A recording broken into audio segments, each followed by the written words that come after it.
Hello, everyone. Welcome to another edition of Tone's Market Analysis for Wednesday, July 12th. As you can see, I'm still in support of the user-activated soft fork, and I'm still expecting everything. Everything's a go. Everything's a go for August 1st. We're getting ready. All right, let me share a screen. My website is finally up to date. I finally released this article.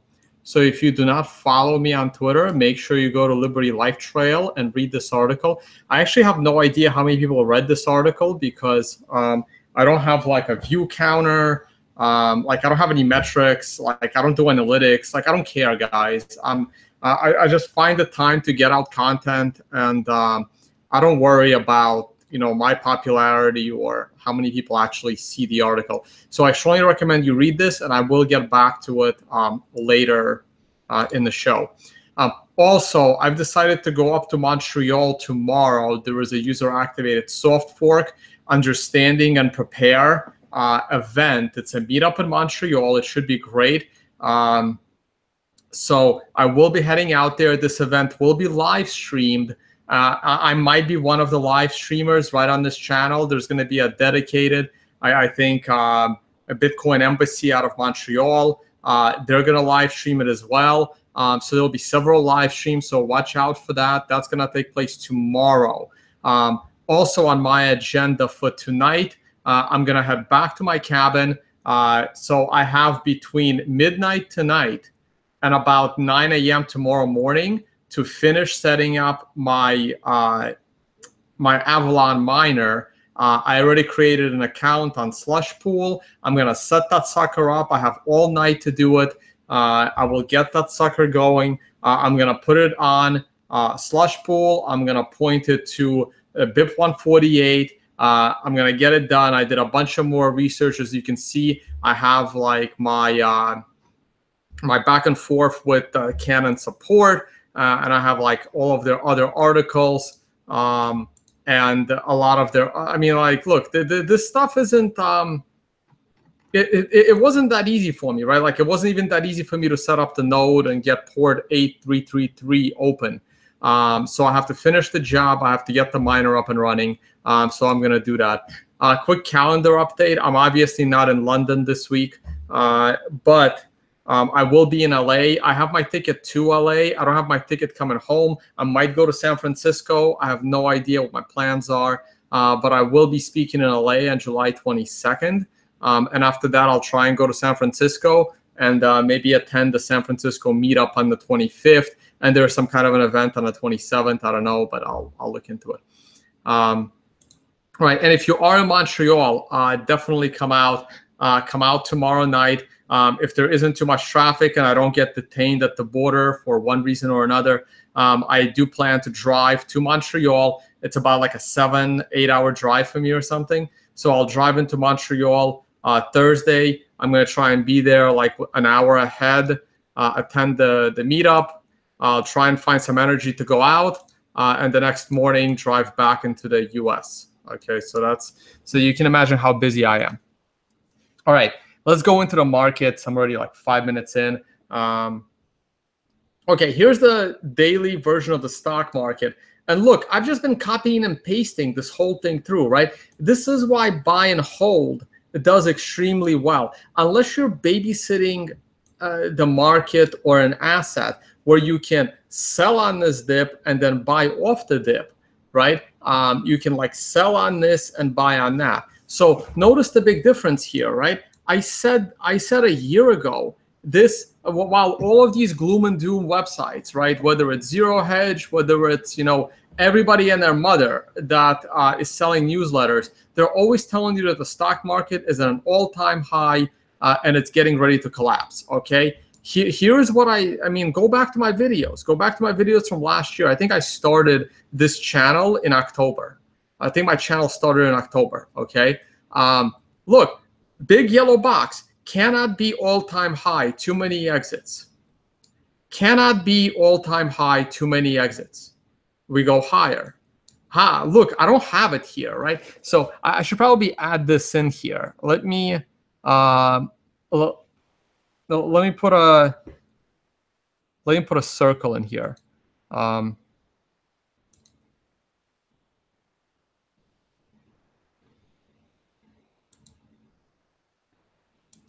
Very hindsight, but it's a different kind of hindsight. You know what? I don't need that, right? Put a big circle in here. Oh, not exactly how I plan to draw a circle, but let's make this more real now. Okay, so I can put a circle in here, and then I can do one of these, right? So I'm going to say this can be all-time high because you only had 1 day to exit.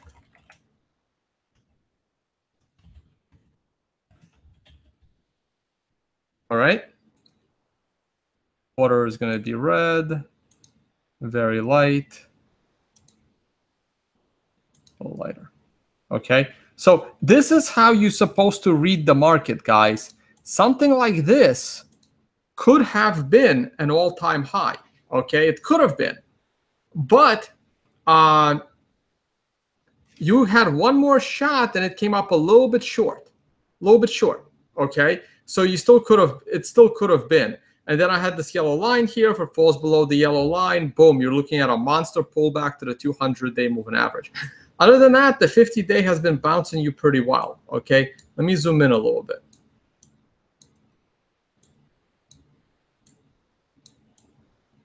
All right, before we get to today, okay. Probably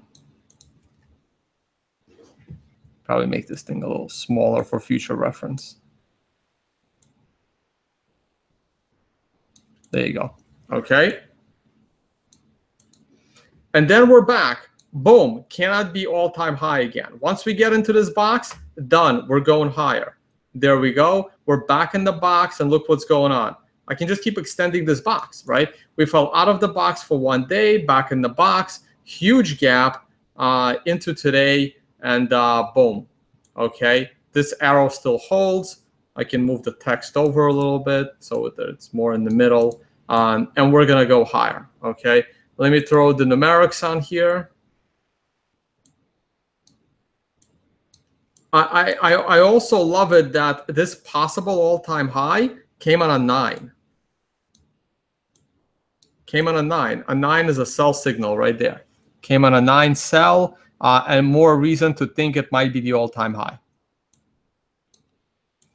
And here we are again, right? We're flip-flopping back and forth. So if you were trading this particular indicator, you would have been in cash this entire time. Like since, well, like you would have been bullish right here on the 2.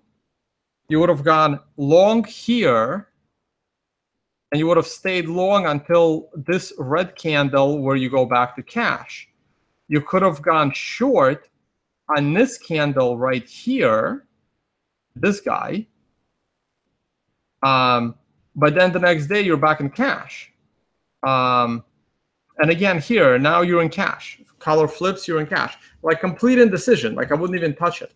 Like you wait till it gets out of the box, but every time it gets out of the box, boom, it takes off. So if tomorrow is a new all-time high for the S&P 500, man, I would be very, very bullish. And let's see how bullish I would be.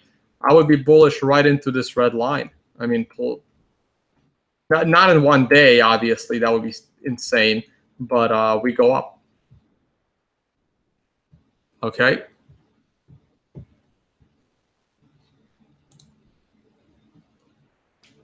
All right, let's move on. Let me close the, let me save these and close them. Oh, I didn't do anything to this one. All right, gold. Here's the daily gold chart, and it looks bad. It looks like, it just still looks bad, right? You just made a lower low.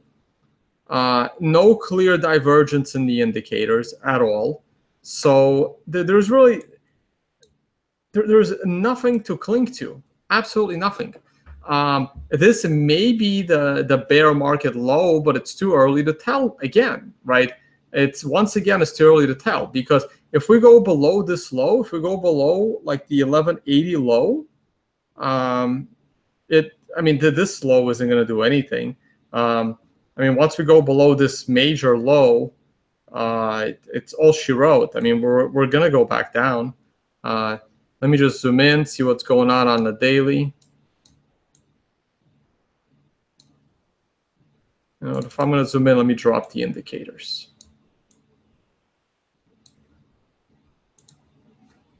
Let me throw these guys in. Right, so you see this 9 right here? I'm pretty sure on my last video, this 9 was already there. And I would have said, get ready for a 1 to 4 candle bounce. So this is perfect, right? We have 1, 2. There's no re-entry to your short. This arrow keeps getting in the way. I keep moving it around, but it's always like, no matter where I put it, it's always in the way. Get ready for a 1 to 4 candle bounce, and then we're going lower. Also, this 13 count on the bottom hasn't made it to 13. We're only on an 8.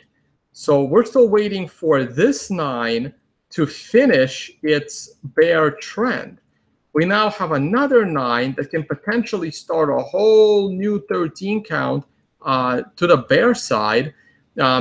This 9 created a 1, 2, 3 of the 4 candle dead cat bounce. And this 9 is making a 1 and now a 2, and then maybe a 3, and then probably go back down, because now you're even below the 200-day moving average. You bounce back up. There's a Fibonacci here. Like, now there's too much resistance. I don't think gold's going anywhere. Here is the weekly chart on a long term from the all-time high. This trend line is significant, and your only hope is the bottom of this green one. And if it boils into a point into the end of the year, there could be a monster crash in early 2018, causing what, I mean, there are things called the wolf wave. Martin Armstrong calls it a slingshot. Like there's multiple ways to call it. But here is the perfect scenario for gold. Okay, I'm going to refer to it what Martin Armstrong calls it, which is a slingshot. If gold continues to bounce between these two trend lines and comes to a point, ideally, gold would crash out of this symmetric triangle, and it would like crash real quickly to about here, to about the 800, somewhere between, you know, 750 and like 850. You know, this Fibonacci line would be nice, right? Just a complete flash, like a complete crash, but not like a flash crash, like one bad tick. I mean, like a really bad week where like people are almost out in the streets screaming manipulation, screaming, you know, government did this, you know, someone throws a lawsuit at Peter Schiff and some of the other gold sellers, like really, really bad for just a few weeks to a month, right? Like it would be, like I already have the stock market closed. Like I wouldn't even know, like basically the opposite of this, right? So how many weeks did this take? This was July to September, right? So 2 months, 2 months. So in these 2 months, gold went from, what do we got here? 1,500 to 1,900, right? So that was a $400 up move in gold, right? So if we get something similar, like what's the difference between here and here, right? We got 10,044 and the height is like 1,400. So perfect, like a $400 move, right? So if gold reaches near this point, so we're sitting at, let's say 1,200, right? And then boom, gold falls $400 over the next 2 to 3 months. Like a horrible 2 to 3 months in 2018, dropping the price of gold into the 800 to 900 range. So let's say this Fibonacci. This would create such a discouragement for anyone holding gold.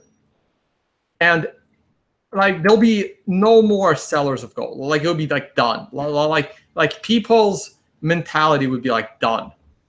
and then it reverses and goes to 3,000. Okay, over the next, few, like a year or two. So that is really what I'm kind of looking for. I'm looking for just a complete like crash, setting up an environment where people hate gold so much, they don't trust the fact that it will ever go back up, and then it goes back up and makes new all-time highs. This is what I'm watching for, which is why I would not touch gold to the upside now. I would wait another 6 months to a year, and then there'll be like, the European Union will like fall apart, and there'll be other problems, and maybe God knows what, right? Maybe they'll find a way to impeach Trump, and everyone will get scared. Like I don't know what the reasons are. Like there could be many reasons, right? But I'm still looking for like a complete like dismantling of gold, setting up an environment for it to go up. All right, let's close gold.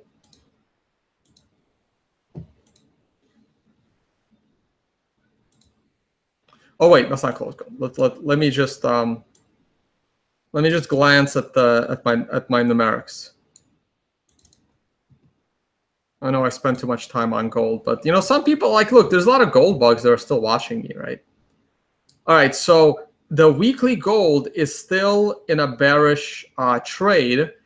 This bearish trade would have been executed right here at 12.50. And right now we're at 12.30, so this trade is still a go.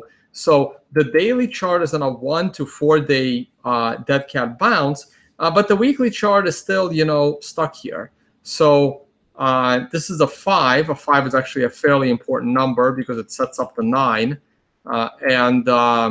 So let's see if we can get next week is a 6, and then we're looking for a 9 on the bear side. We never made it to a 9 here. 7, 8, and then it was done. Just missed it by 1 week. Haven't had 9s here in a while. There was a 9 sell on the bull trade. This bull trade would have been entered right here on the 3 or the 4. Hard. I don't want to dig into it. And then it would have been take your profit time, and then like another bullish trade would have been done right here on this candle, and then you would have taken your made it to an 8, almost made it to a 9. But once you have an 8, the next day is either going to be go to cash or take profit, right? So either way, it's take your profit. So there were numerous bullish trades, and then this bearish trade would have worked out nice. You would have exited right here, this 9 would have been a sell, setting up, a couple of days pullback and higher. Higher didn't hold, and now we're going lower. But you still have this 13 count on the bottom. Anyway, like this indicator does occasionally contradict itself, so you gotta really know what you're doing. But there's books on this. So, all right, let's close it. Nothing to say about oil. It's in my channel, and it's staying in my channel. So I'm not going to spend any more time. I'm bearish oil, clearly, from all the red that you see here. The euro, I'm temporarily bullish until it reaches a point. This is probably when gold will hit its low also. And like an early 20. Oh, no, this is a weekly chart, right? So maybe not. I mean, this could last longer than I expect. This could be like this, I don't know. I didn't expect the euro to survive into 2018, but you know what? My timing is occasionally off. So I am looking for more short-term upside in the euro before a complete debacle over there. Okay. I'm at 320 live viewers. That's pretty good. Man, I wish I can get back to 700. So here's Bitcoin. This is the time where I thank everyone for your donations, though I believe there was only like one. I also thank my private clients and consulting. There actually haven't been any since my last video, which is why there's not going to be much, Monero, or I'm debating if I'm going to do Litecoin or not. I usually do these things once there are private clients asking me about it, and I set up the charts. Though I hold Litecoin, so I should talk about Litecoin now that it has been coming in donations. Yeah, a few Litecoin donations have come in. But that's okay. I don't work for donations, guys. I enjoy doing these videos, like I said in prior videos. Here's the long-term chart of Bitcoin. And Mark Arpellis has admitted that they ran the Willy bot, you know, causing a lot of this mess. This year-and-a-half bear market, you know, because of the Willy bot. Bitcoin was never supposed to be $1,000 back in 2013. It probably screwed up a lot of people, me included. And, you know, is there the reason why I don't have as much Bitcoin today as I could have had because of this environment right here. So it's unfortunate, right? Manipulation happens everywhere, and we deal with it.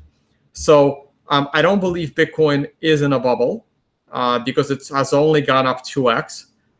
Meanwhile, you know, scams like Ethereum has gone up like 20x, right? And some of the other ones that are even worse. So let's zoom in here on the weekly candles. There's really not much else to say. No, nothing really on the indicators, though they are still fairly elevated. And there could be more downside. I mean, we don't know. The SegWit 2x environment is very tricky. I mean, no one really knows. So I already have people helping me fix this indicator. So this is somebody else's edits to my code. I haven't seen too many differences yet. I haven't dug into the code, but you can see that this arrow is red instead of green, telling you that it's time to, you know, get out of your bullish trade. So I like that. We got to make this one also like the opposite as well, like a red arrow. So I am working with a few developers to help me fix my code to get it, you know, perfect. So what's going on here? So you did have a bullish trade that started here that should have exited you here, taking the rest of your position into cash here. Your short trade on Bitcoin, to those with the cojones to go short, I sure in hell never would. I would never short Bitcoin. I would never short any altcoin or crypto. It's just too dangerous. They can go up, you know, 20x. They can't go down 20x. They can only go down 1x, right? So right here. So the low of this candle, mark number 2, was 2,462. So on Monday, when this candle number 3 started trading below this purple line, which is at that number right there, 2,462, according to this indicator, Bitcoin became a short play. And let's see how this week ends. If this week comes back and closes above the green line, see this green line right here? If it closes above the green line, this will become a positive 1. This will become a green 1, and everything goes back to cash, okay? But for now, the weekly chart is still showing you short because you were supposed to get a 1 to 4 week pullback, 1 to 4 candle pullback, and then you're supposed to go up. So this week is supposed to be an up week, but it was a down week. So this indicator is telling you that there could be lots and lots of more downside, and SegWit 2x will be responsible for that, by the way. I have no doubt in my mind. All right, here is the zoomed out view using the Brave New Coin Liquid Index. And it's worrisome. It looks a little scary because you have no support. You have absolutely no support anywhere here. There is, my other chart will have a little bit of support between like 1,800 and like 2,000. But in reality, your support is here. Like, after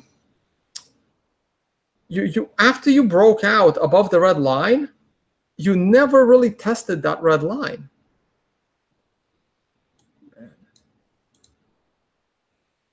So I'm going to take another red line. Where am I here?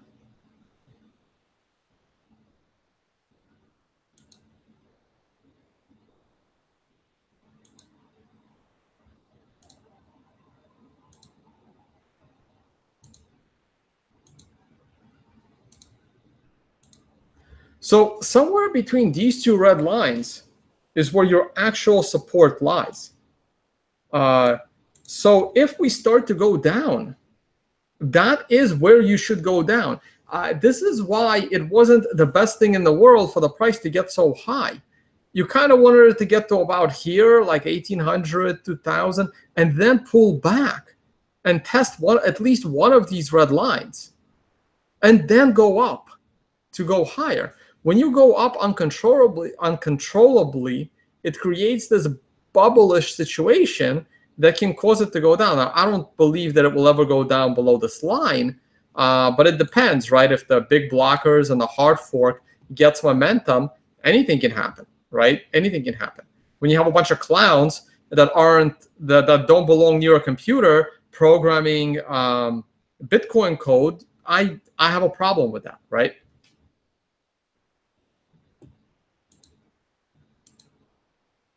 So let's zoom in on the daily here. So you had this triple cup and handle, and then there was one more cup that was even higher, and now we broke this line, which is kind of scary. It's not where you want to be. You definitely don't want to be there for too long. So let's zoom in. So here are my support points, and I believe I tweeted this out. I tweeted this out right here. So here are all of your support points. And this one being the most critical and the strongest of them all, right? So did we make it to the green line, and did we make it to the purple, to the purple and blue lines, right? So let's go back and glance. So we did. Like, the green line bounced it once, and then it fell through it. The blue bounced it a couple of times, but now it's going to meet with the purple, okay?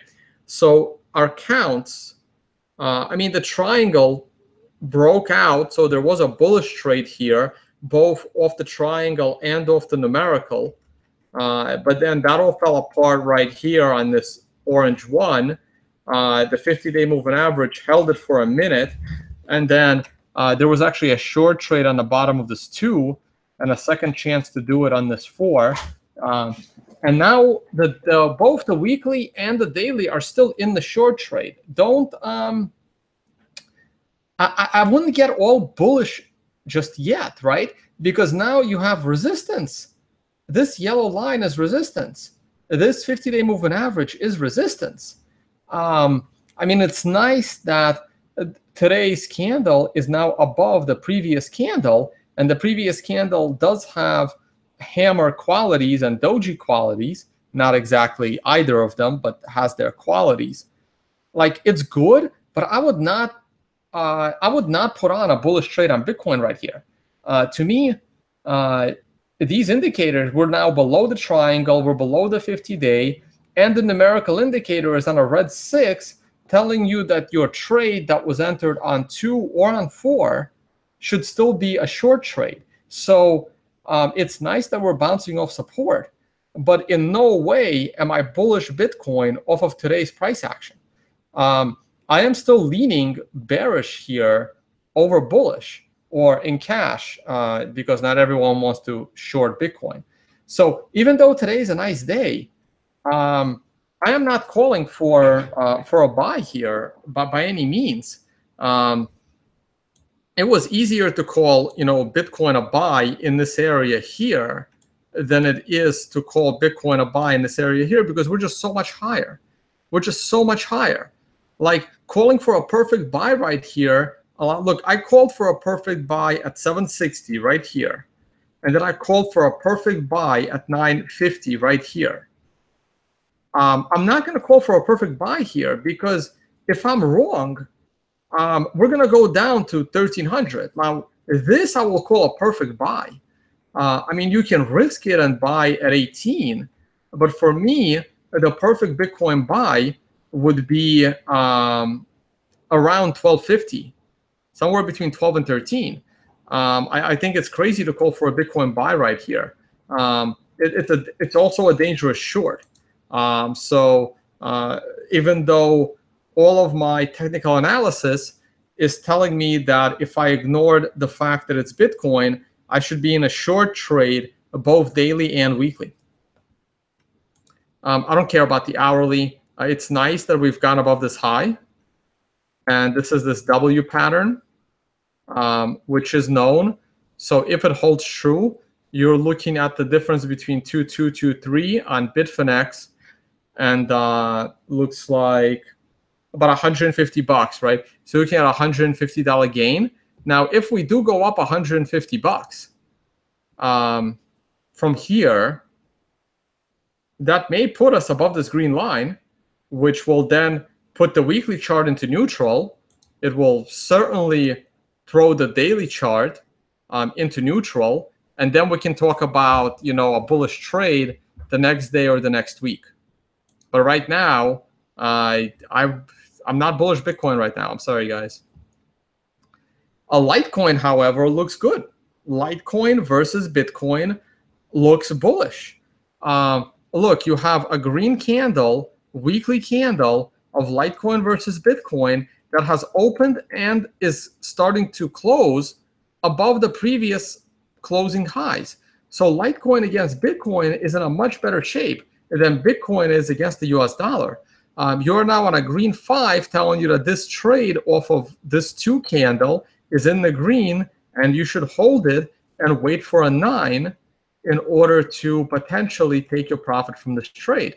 And you still have this 1, 2, 3, 4 over 13 count from this 9. And this 9 should have called for a 1, 2, 3, and 4 candle pullback, which is exactly what it did.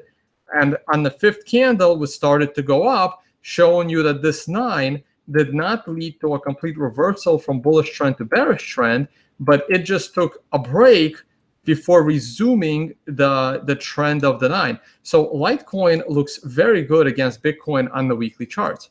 Let's look at the daily charts. After forming this cup and handle, and the breakout hasn't yet occurred, it's been choppy. This trade did tell you to go long right here on the 3, and it made it to an 8, and then the next day it was a 1. So somewhere on this 1, you were supposed to go to cash, but it was still a very profitable trade of Litecoin versus Bitcoin. And then it's been choppy. So this 2 did not tell you to go short. This 3 actually did tell you to go short, Litecoin versus Bitcoin, but then the next day it went back to cash. So this would have been, you know, a very small stop loss. And now we're back to a green candle. The color keeps flipping. So your daily Litecoin versus Bitcoin position should be in cash. And check out last night's video when I talked about this 9 and this 9. Basically, this indicator called both points of the big cup. So it was really good. Okay, and here's Litecoin versus the dollar. Again, I don't really care for this. I don't really care about hourly charts right now, only because like there's such big events going on that it doesn't really matter. Okay, so I've already gone for like 30 minutes. I believe Rich is here to help me with Q&A. So Rich, start putting together questions. I'm gonna do my little commentary, and then we can go to your Q&A. Don't forget, if you have 400 viewers, I will be driving up to Montreal Thursday morning. I will be attending this event in Montreal, sponsored or hosted by Bitcoin Embassy. This event will be live streamed. I might do it and somebody else might do it. So it's a preparation for the user-activated soft fork. I think this event is very important. That's why I'm willing to drive from New York City all the way to Montreal, okay? So hopefully I'll see some of you there. I know some of the people watching even right now are from that area. All right, let me talk about this. So I wrote this article on my website yesterday. Let me tell you why I don't write articles, guys. This article took me half a day.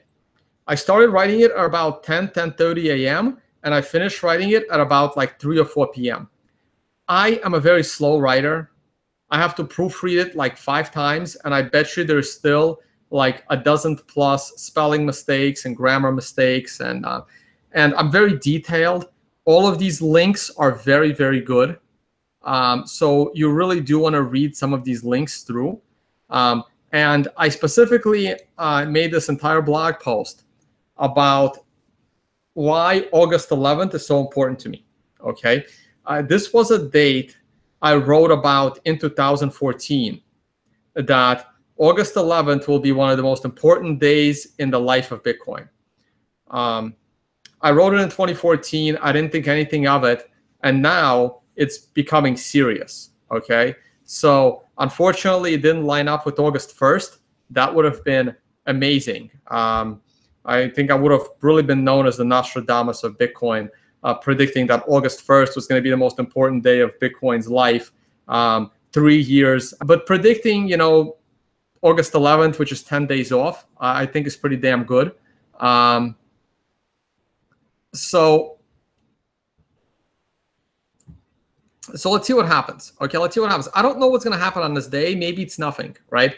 And in my, how do I get out of here? And in this article, I talk about, you know, what I think can happen. Initially, what I thought would happen was price was going to rally into my day, and then we would fall after that day. But clearly, the price fell earlier. So can the price crash into August 11th? Can SegWit 2x completely screw everything up and crash the price down to 1200 into August 11th? Of course it can. And I would be a big buyer then. The other situation is that this date has nothing to do with price, because this is a data analysis. This analysis is independent of price.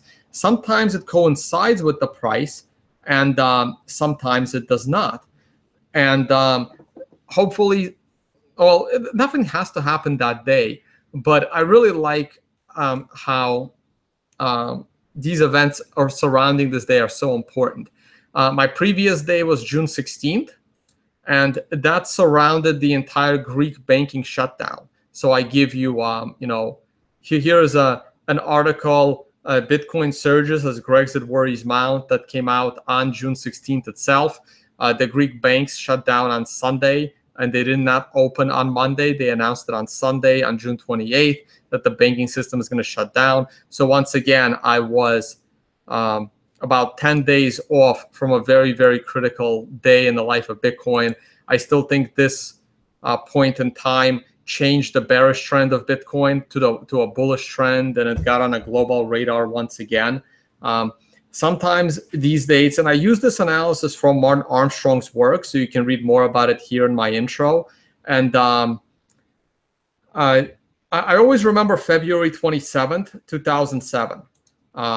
And let me click on this. So this was one of the days that Martin Armstrong had on his list of, you know, critical days. The February 27th, 2007. I mean, I wasn't reading Martin Armstrong back then. In fact, in 2007, he was still in prison, okay? And he went to prison in 1999. So his dates, let me see. Where's the, here it is. So this date, 2007.15, or February 27, 2007, and you can see it like right here. This was in his writing long before he went to prison back in 1999. And you can read more about his history and stuff. And this was actually my second day of work at Bear Stearns. So I got hired by Bear Stearns as my first financial job. And my first day at work was February 26th, 2007.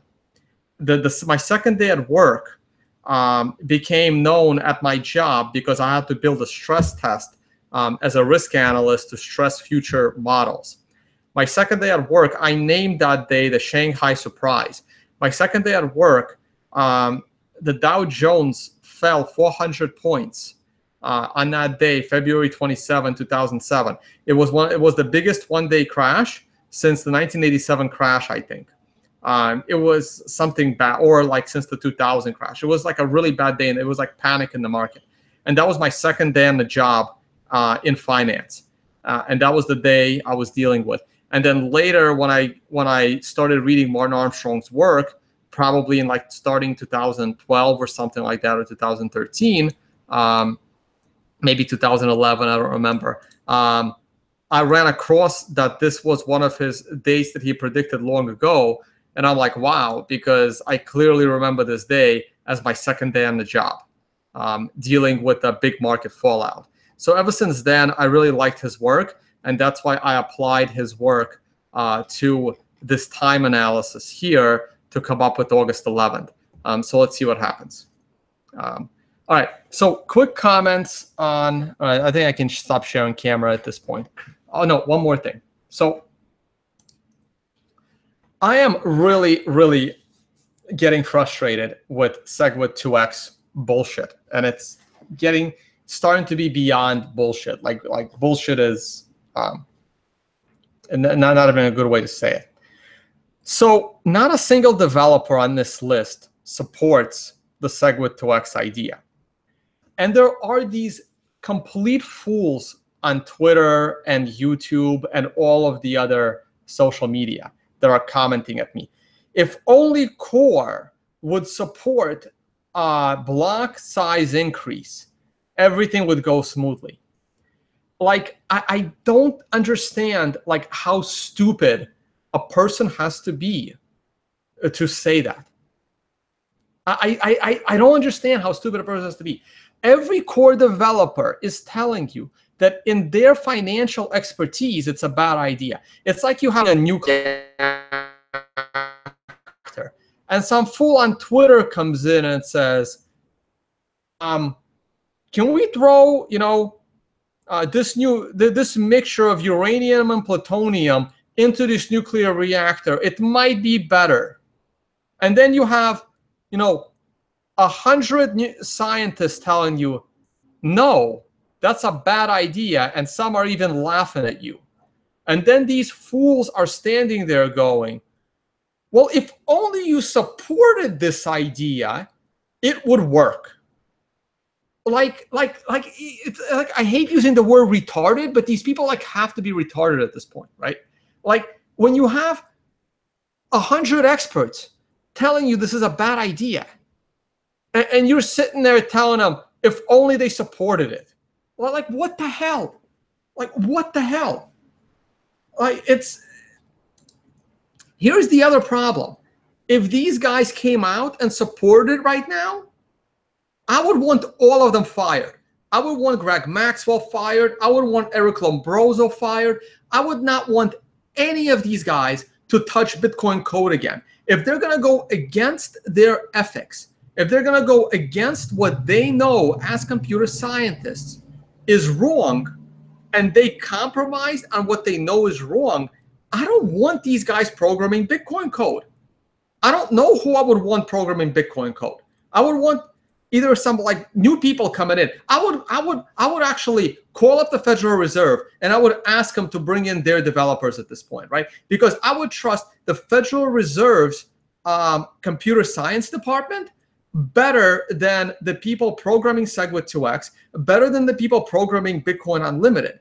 And if these guys give up on their principles, I might as well have the Federal Reserve program Bitcoin. At least I'll know what the inflation rate is at that point.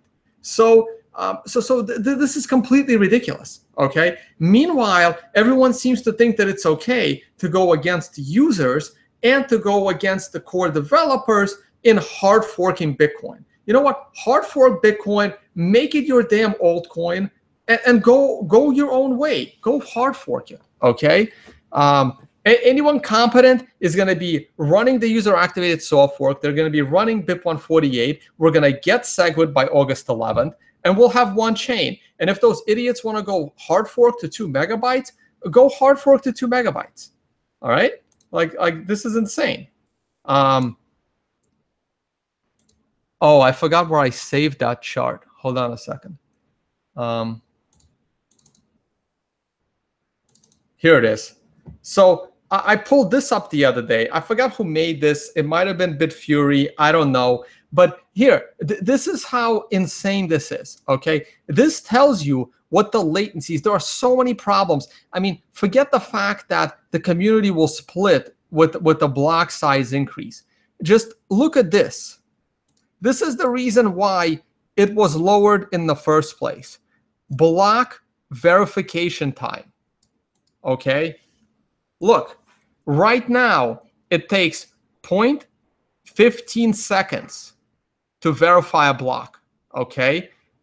Look what happens if a block is 32 megabytes. It will take almost 7 seconds to validate a block. That means the miner that built that block has now a 7-second advantage on finding the next block. That is important. Look how fast your freaking blockchain is growing under a larger block size. This is insane. This is insane.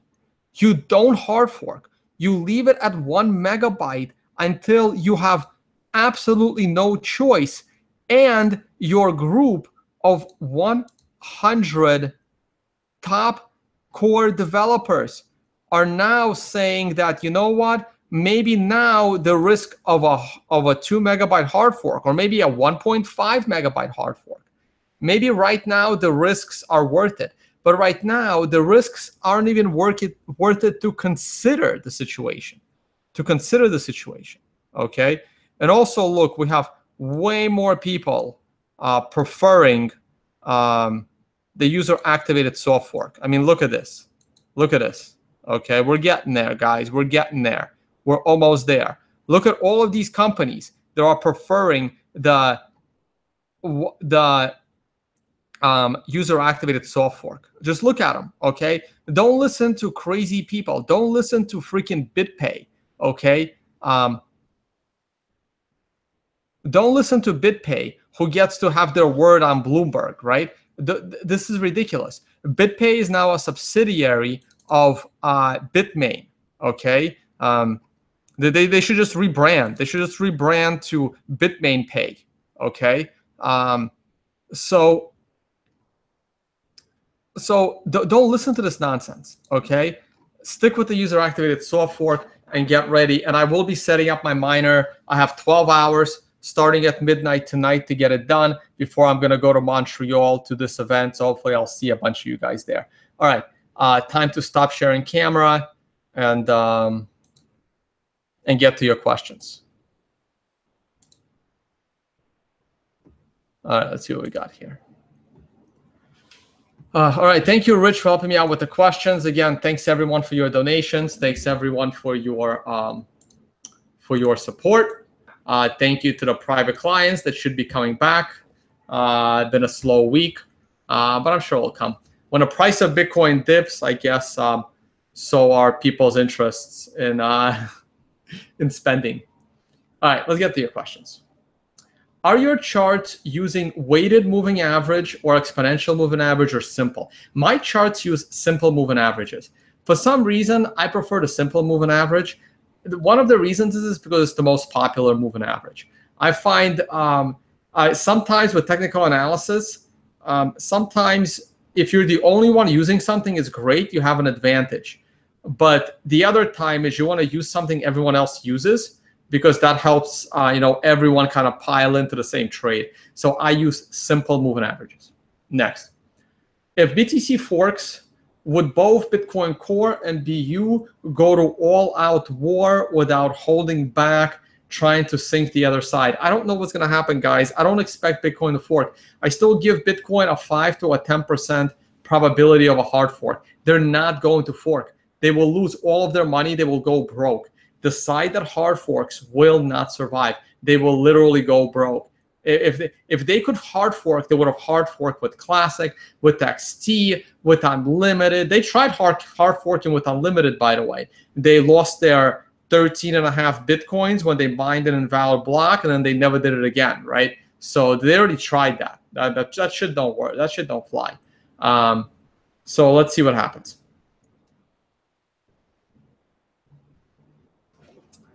To begin the sequence countdown, you need 9 consecutive closes greater than the 4th day prior, right? Yes, that is correct. Okay. I don't have the chart, but yes, that is correct. So when you get those consecutive 9 counts, each close has to be greater than the close 4 days earlier. That's correct. That's in the code. That's how the code. That's what the code is based on. All right. Next, do you think the currencies like Dash or Pivx could overtake Bitcoin in the long run because they have no governance issues and can react to market needs much faster? Absolutely not. So Dash and Pivx are both straight up scams. They have a governance issue. Bitcoin doesn't have a governance issue. Okay.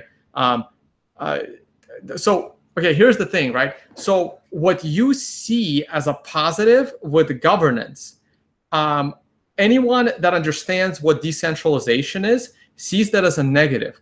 The fact that there's a governance structure in Dash means that A, it's corrupt by the people that are doing the governance, and B, it's corruptible by people with guns that are just going to walk in and arrest whoever is responsible for that governance that they don't like, right? So the fact that these currencies have governance is a huge negative for these currencies and not a positive. They were also, you know, like Dash was pre-mined and Dash is proof of stake. Like Dash is complete and utter garbage. So even if they were launched fairly, and even if they were ran fairly, like Litecoin, let's say, they still would not really have a chance to overtake Bitcoin, right? And but they don't even have that. I mean, they scam their way into their value, and that value will not hold. Okay. All right. Oh, by the way, here's a great trade. Here's a great trade, right? So if you're an insider of some other scam like Zcash, right? So what you do is you load up on Zcash, you short Dash, and that same week, so you load up on Zcash 1 week or some other scam coin, right? You short the shit out of Dash that same week. Then, you know, you text message Amanda Johnson, offer her, you know, 50 grand to leave Dash and join the coin that you just purchased. And the following day, she will start making videos calling Dash a scam, and your coin is the greatest thing ever, moving all of the value of people that, you know, find her pretty and like her videos and whatever else, right? And you will completely take like 30 or 40% of market share from Dash into your scam, right? This is totally doable. It's an amazing civil attack. And I kind of would love to see someone do it. Just take Amanda. Just take her onto your scam and prepare financially. So you're profiting from her leaving Dash. You're profiting from her pumping your coin. And you're paying her like a small percentage along the way, right? Because you can profit way more than the 50 or 100 grand it'll cost to, you know, get her out of there. Maybe it'll cost a little bit more, right? You can get into a bidding war with Evan, right? Because Evan scammed for himself all that Dash. So he's probably sitting on millions of dollars. So it's possible that he can outbid you. He can like offer her $1 million. So Amanda should actually like threaten to leave and pump another coin, and then she can just, you know, extract more and more value. Like text Evan every day. Hey, so this month I'm thinking of going to Zcash unless you transfer, you know, 40 grand worth of Bitcoin or Dash or whatever the hell she wants. And then like the next month, they're like, hey, so I'm thinking of going to Pivx. Yeah, I'm gonna need another 50K. There's like, hey, I need another haircut. I need to change my style. So I'm gonna need another 30K, or I'm gonna go pump another scam coin. So this is totally doable, guys. It will be interesting. All right, next. Would your bull bias on Litecoin change or be affected by the apparent fact that LTC USD seems to be following BTC USD, at least on the, well, they all follow BTC USD, right? Like when Bitcoin, you know, when Bitcoin sneezes, the entire crypto market catches a cold, right? So obviously, Litecoin is always going to mimic Bitcoin in USD terms. And I've said on prior videos that it always feels like Litecoin has been reacting faster and has been leading Bitcoin. Like Litecoin would like crash first and then Bitcoin, and then Litecoin would recover first and then Bitcoin. And I think that's because a lot of people have moved their Bitcoin into cold storage because of what's going to happen in August. And instead, they've been trading with Litecoin in order to,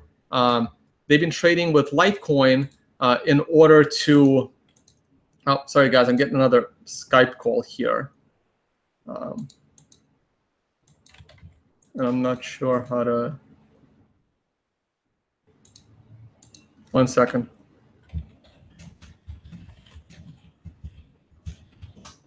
Okay, I'm done. Because I was looking at Skype for questions, and I'm getting a call coming in. All right, let's get back to this. So I've been noticing that people have been using Litecoin as like a trading proxy because they've already moved a lot of their Bitcoin into cold storage. This is just speculation on my part. But no, they're two completely independent things. Like I don't even bother looking at Litecoin and on a short term in dollars right now. But Litecoin against Bitcoin looks in a better bullish position than Bitcoin does against the US dollar. And I explained that earlier in the video. All right, next. Will your segment in Today in Bitcoin on the World Crypto Network be a daily thing or only when there is something to report? It will be you know, how tone feels in the morning thing, right? Like for example, it's usually around 8 a.m. Pacific time, which is 11 a.m. my time. So if I'm home and I'm free for like the 10 minutes it takes through that show, I'll do it, right? It's independent of whether there's something is or isn't going on in Bitcoin, because it's only like I'm going to try and get that segment down to like a minute, or at worst a minute and a half. And I wonder if people are still going to watch my videos so they can get a minute summary on the price. But it has nothing to do with whether there is or isn't anything going on in Bitcoin. It just has to do whether I am available to do that show at around 11 a.m. New York time, or wherever I am in the world during that show, right? So that all depends on that. So for those that don't know, go to the World Crypto Network YouTube channel. We are now doing like a 5 to 7 minute daily morning show. And just to keep everyone updated on the news for the day. And I've been doing like a 1 minute Bitcoin price summary with my charts. Yes, I guess it's possible for me to do it in a minute. All right, next. Will there be a crypto 10 or similar to the NASDAQ 10? No, I mean, there already is, right? I mean, anyone can put that together. Like, look, if it's not Bitcoin, it's probably useless. Litecoin seems to be okay. Monero is kind of okay, but that's it. I mean, everyone else is already doing this, right? Like anybody can do it. You want to hold the top 10 crypto in proportion? Fine. You're going to lose. You're going to lose. And Bitcoin is going to outperform your top 10 each and every time on a long-term scale. Give it 1 or 2 years and Bitcoin will outperform any top 10, okay? Because whatever was number 2 is going to go to number 20. And whatever was number 20 will eventually go to number 2, but by the time you buy into it, it's going to be near number 2. So you can try it, and you might beat the market. You might beat Bitcoin for a short amount of time. But at the end of the day, you will not beat Bitcoin with your crypto top 10. Next. Why is it either SegWit2x or user-activated soft fork equals chain split, which is detrimental to the confidence of Bitcoin? Why can't do nothing be an option, or any other option for that matter? Okay, that's a good question. 2 reasons why do nothing isn't an option. First of all, when those big blockers started spamming the shit out of the Bitcoin network to push their big blocks agenda, people like me got very frustrated and said, it's time to scale. Back when I debated Roger Ver in Mexico in February, I said I would be okay with status quo and $100 transaction fees. When it came time for me to pay those $100 transaction fees to, you know, move my Bitcoin donation account to a safer place because of the hard fork, I was not happy about it, right? So, and they were driving the fees through the roof, and I'm friends with like some wallet CEOs, and they were getting very frustrated because their wallet software wasn't like perfectly estimating correctly, and then people were complaining and all this stuff, right? And like, you know what? It's time to scale. It's time to rip the damn Band-Aid. SegWit has been ready for over a year. Users want SegWit. Everyone says it's safe code. Litecoin's been using it for a while. Other altcoins have already adopted it. We can't have shitcoins, you know, advancing in technology faster than Bitcoin with Bitcoin's developers as making that technology, right? It was time to scale. That's one problem. we've had enough. We've had enough, and we need SegWit. So here comes the user-activated soft fork. Here's the other situation. While they're delaying user-activated soft fork, they keep pushing. They keep pushing more and more garbage. Well, we can't get that, so let's do this. Let's do extension blocks. Let's do Bitcoin NG. Let's do Bitcoin Unlimited. Let's do this garbage. Let's do that garbage. They keep pushing. They keep pushing. Take over code onto Bitcoin. And again, we've had enough. People like me have had enough. I've had enough listening to their other proposals that will let them keep their ASIC boost, that will let them control transactions, that would let them have these higher fees because the miners don't like low fees, right? We've had enough, right? And we need these people out. Bitcoin needs to scale safely, and it's time to just get it. And if the economic nodes start enforcing BIP 148, it will not be a problem. Miners will have to start mining it. And you know what? There's a lot of miners that will love to mine it and mine those blocks. I'm going to be on Slush Pool mining BIP 148. Hey, the less the hash rate, the higher the chances people like me can find the block. Next. I think that's it. I think I'm done with questions, guys. Wow, this is great. Did I really just get a show done in 1 hour? I think that's perfect. So, Rich, unless you have another question, I could go to the live chat. I haven't seen. I'm at 450 viewers right now.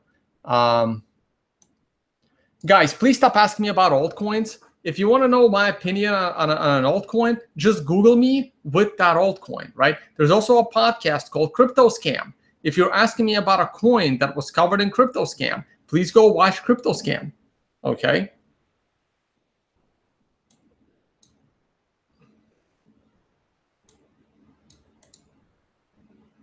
Someone's asking me to look at USD JPY.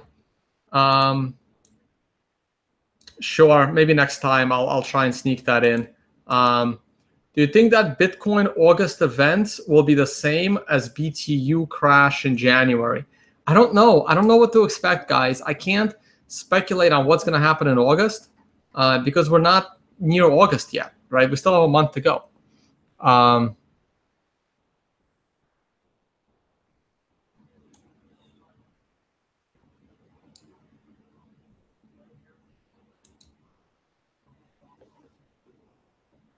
Someone says, do you believe in implementing trading strategies strictly based on supply and demand? That question makes no sense to me. In my personal experience, I've never found a better way to trade, yet you never mention it because I have no idea I don't know what trading strategies based on supply and demand are. Like, where do you get your data? Where do you get your supply data? Where do you get your demand data? If you're looking at the order book, I think that's the stupidest way to trade. I never look at the order book. I think it's meaningless. And I've talked about that on previous shows. All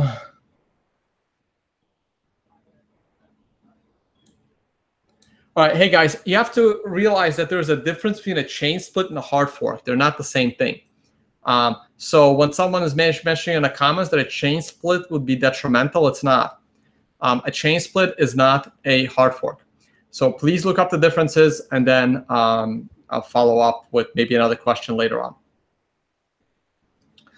I don't know what's going to happen in the next 10 to 20 days. I can only tell you this week's candle and what needs to happen this week in order to enter a trade next week. Like the environment changes every day. I have no idea. I mean, I don't even know who's programming SegWit 2x or what the hell they're doing because it's not like in the open, right? Like nobody knows. And all these people have committed to running it. It's insane.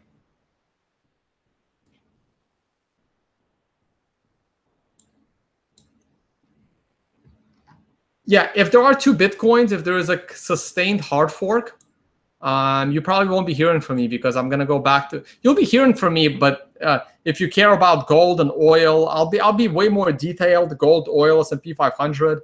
I'll be trading those. I mean, I'll get out. You know, I'll get out of Bitcoin. Like I'm not here to deal with 2 Bitcoins. I'm here to deal with 1.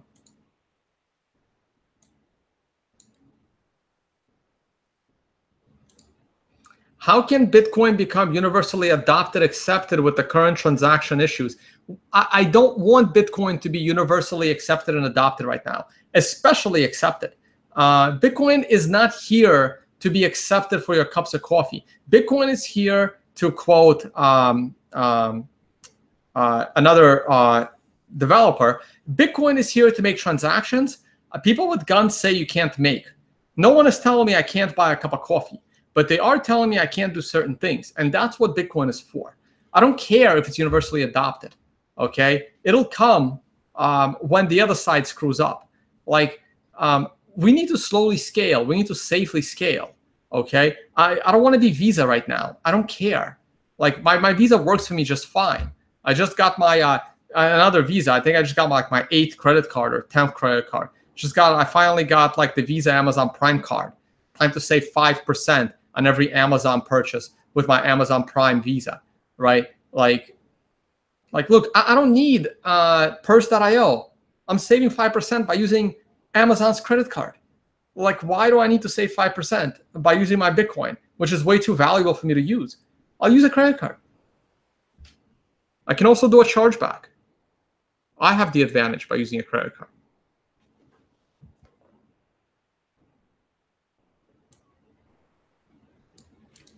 How do I determine the intersection and price flip on the setup? The color changes of the numbers.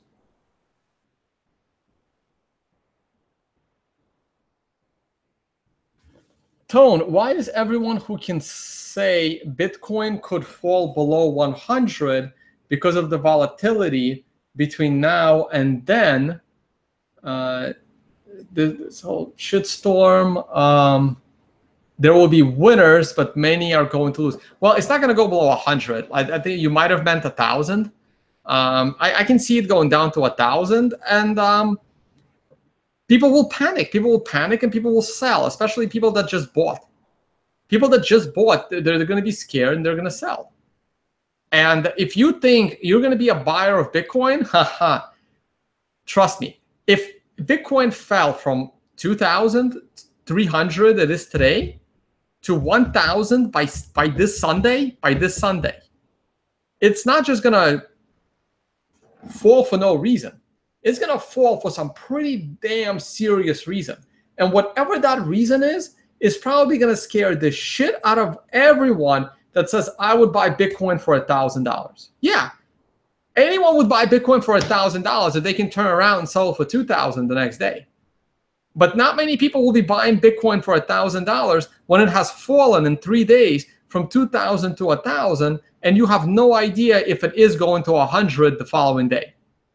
Okay, you watch. You're gonna be in a when it's time to actually put your thousands of dollars on the line. Yeah, maybe you'll buy like $300 worth, $500 worth, but you ain't gonna dedicate 50 grand to Bitcoin when it falls from 2,000 to 1,000 in 3 days.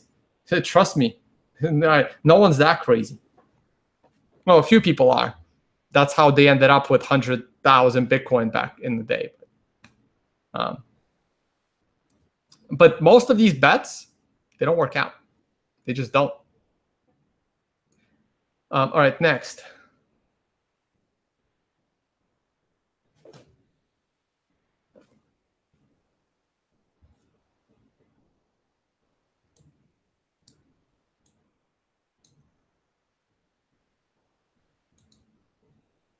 Is it possible to mine solo on Slush Pool? That's a contradictory question.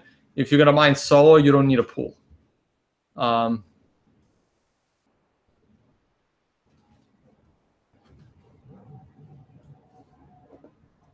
right. Someone saying, you said you will be using your Trezor on the user-activated soft fork side of the chain. When I set my Trezor up, will it ask me which side of the chain I want to use my Trezor? There's a drop-down. So Slush tweeted it out. There's like a drop-down where you can choose from a drop-down what kind of node you want to use your Trezor with. So check that out.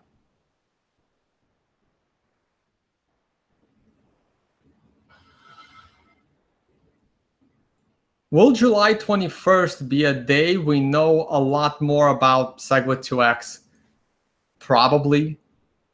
July 21st, I'm on an airplane. I'm flying to California. I'm going to spend 6 hours on a plane. So we'll see what happens.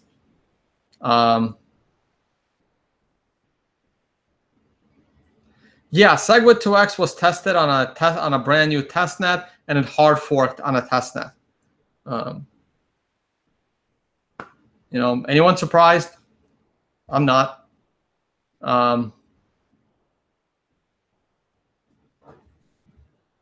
I don't know where you can short cryptos like Litecoin. I don't trade this stuff.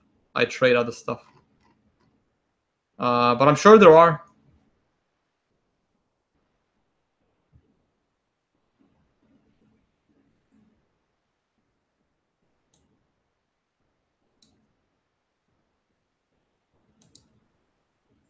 Are you buying any? You know what? I'm not going to mention projects I've never heard of, guys. I know you want me to say a project's name so that someone else can make a post saying Tone mentioned this project.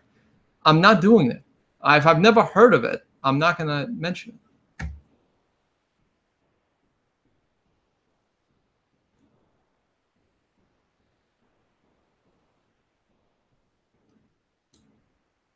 Where do I trade traditional markets? I trade on Interactive Brokers. That's my broker, Interactive Brokers.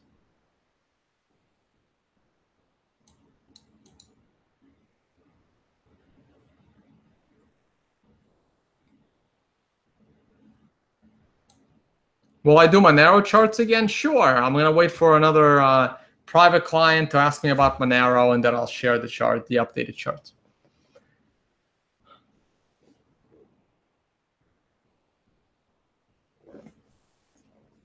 Okay, so another question. After a hard fork, core devs and the majority of users stay on the legacy chain, and only all of the big blockers are with new shitcoins. What to be afraid of? Why leave? 1 year setback, big deal. No, it is a big deal. It's a big deal. We can't have a 1 year setback, right? There are too many users of Bitcoin that have no clue that SegWit 2x exists. They have no clue that SegWit exists. They have no clue who I am. They've never heard of me. They have no clue who Roger Ver is. They have no clue who even Satoshi is. Well, nobody does, but they never even heard of Satoshi. There are people using Bitcoin today that have never heard the word Satoshi. You do not want 2 Bitcoins because these are your users. These are your users of Bitcoin. If you never thought about people using Bitcoin who did not even know, never heard of the word Satoshi, you have not really thought about the current situation and what Bitcoin really stands for. We can't have 2 Bitcoins. We can't have these people confused. You have 1 Bitcoin. Bitcoin can't go down. Can't split into 2.